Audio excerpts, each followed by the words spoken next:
Hello বন্ধু, দেখো তোমাদের আমি সেদিন বলেছিলাম যে আমি তিলের নাড়ু বানাবো।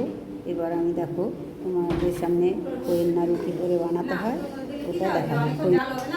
দেখো এখন উনানে আমি গুড় বসি উনানের আমি একটা গুড় বসিয়েছি একটা কড়াইতে, আর একটাতে হচ্ছে আমি হলো গামলায় খই ঢেলে রেখেছি। গুড়টাকে গরম হলে খইয়ের ভিতরে কীভাবে দিতে হয় ওটাকে দেখাচ্ছি তোমাদের। দেখো কী করে গুড়টাকে খইয়ের ভেতরে দিতে হয়, দেখো তোমরা সবাই আমার সঙ্গেও তোমরা দিও।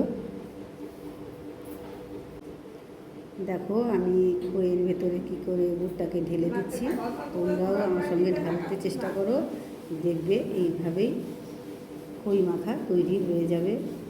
তাহলে তোমরা দেখে আমাকে লাইক আর সাবস্ক্রাইব করে দিও।